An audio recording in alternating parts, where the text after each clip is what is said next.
CBI আর্জি করে গেছে নির্যাতিতার মা বাবা এবং কাকিমাকে নিয়ে। আমরা একটু জানবো এই বিষয় নিয়ে। আমাদের প্রতিনিধি সরাসরি রয়েছেন আমাদের সঙ্গে নান্টু। নান্টু, কি খবর পাওয়া যাচ্ছে? আর্জি করে নিয়ে এসেছেন মা বাবা আর কাকিমাকে, কি কারণে?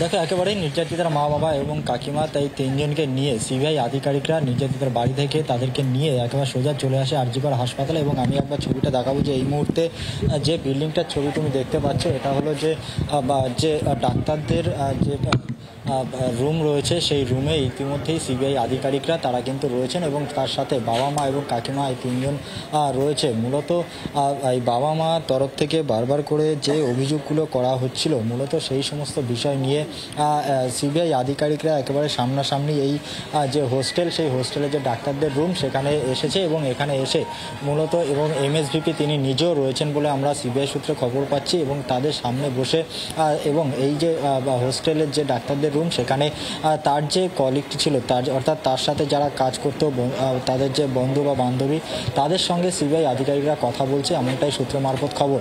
মূলত তাদের কাছ থেকে তাদের বয়ান যেমন একদিকে রেকর্ড করা হচ্ছে এবং তার পাশাপাশি তাদের যে এই বাবা মা এবং তার পাশাপাশি কাকিমা তারা যে অভিযোগ করছিলেন, সেই অভিযোগগুলো কি কি ছিল, হাসপাতালের বিরুদ্ধে কি কি অভিযোগ ছিল, এই সমস্ত বিষয়গুলো তারা কিন্তু এই মুহূর্তে তাদের কাছ থেকে একেবারে আরজিকর হাসপাতালে এসে তাদের কাছ থেকে জানার চেষ্টা করছে বলে আমরা জানতে পারছি। এবং তার পাশাপাশি তার যে এই হাসপাতালের যারা কলিগ ছিল তাদের সঙ্গেও কথা বলছে, এমনটাই সিবিআই সূত্রে খবর। মূলত বলা যেতে পারে যে আজকে সিবিআই একটু জানতে চাইবো, যেহেতু ক্রাইম সিনের কিছু পরিবর্তন হয়েছে বা ক্রাইম সিনে হাত দেওয়া হয়েছে, এরকমটা অভিযোগ তার মা বাবারও তো ছিল যে তাদেরকে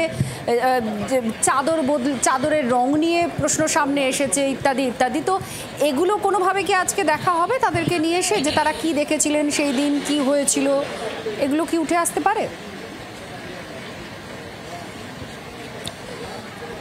দেখো, একেবারেই সে সম্ভাবনা রয়েছে। তার কারণ আমরা যেটা জানতে পারছি যে সিবিআই আধিকারিকরা সোজা এই যে হোস্টেলের যে ডাক্তারদের যে রুম রয়েছে সেখানেই কিন্তু সোজা চলে আসে এবং এখান থেকে তার পরবর্তীতে এদেরকে এই বাবা মা এবং তার কাকিমাকে নিয়ে সিবিআই আধিকারিকরা অন্য কোথাও যায় কিনা সেই নজর থাকবে। তবে এই মুহূর্তে এই বিল্ডিংয়েই কিন্তু এই মুহূর্তে সিবিআই আধিকারিকরা রয়েছে এবং সেখানে এমএসভিপি তার উপস্থিতিতে তাদের সাথে কথা বলছেন এবং তাদের যে অভিযোগ ছিল সেই সমস্ত অভিযোগ যেমন একদিকে শোনা হচ্ছে, সেগুলো যেমন তাদের বয়ান রেকর্ড করা হচ্ছে, অন্যদিকে তার যারা কলিগ ছিল তাদের কাছ থেকেও কিন্তু তার সম্পর্কে জানার চেষ্টা করা হচ্ছে এবং সে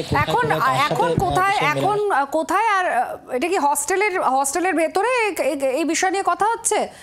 কোথায় কোথায় গেছেন এখনো পর্যন্ত? দেখো, তোমাকে বলে রাখি, সিবিআই আধিকারিকরা প্রথমেই কিন্তু এই যে হোস্টেলের যে ডাক্তারদের একটি থাকার জন্য যে জায়গা রয়েছে, যে বিল্ডিংটি রয়েছে, সেই বিল্ডিংয়ে এই মুহূর্তে রয়েছে এবং এই বিল্ডিংয়ে কিন্তু বাবা মা এবং কাকিমা তারা রয়েছেন, সঙ্গে সিবিআই আধিকারিকরা রয়েছেন এমএসভিপি রয়েছেন এবং বেশ কিছু তার যে কলিগ রয়েছে তারা রয়েছে বলে আমরা সিবিআই সূত্রে জানতে পারছি। এবং এখান থেকে বেরিয়ে অন্য কোথাও যায় কিনা, অর্থাৎ ক্রাইম সিনে সেখানে যায় কিনা, তার কারণ তারা সেখানে প্রথমে তারা কোথায় কোথায় গেছিলেন এবং সেখানে তারা কি দেখেছেন, তাদের সাথে কে কে কথা বলেছে, কি কথা হয়েছে, সমস্ত কিছু কিন্তু জানার চেষ্টা করছে সিবিআই আধিকারিকরা।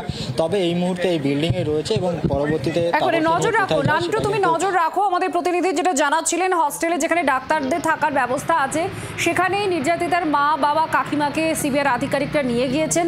সেখানে এক প্রস্তুত কথা বলছেন, তার যারা সহকর্মী ছিলেন বা বন্ধু বান্ধব ছিলেন তাদের সঙ্গেই সম্ভবত কথা বলছেন সিবিআই আধিকারিকরা। তবে ক্রাইম সিনে নিয়ে যাওয়া হবে কিনা সেদিকেও আমাদের নজর থাকছে।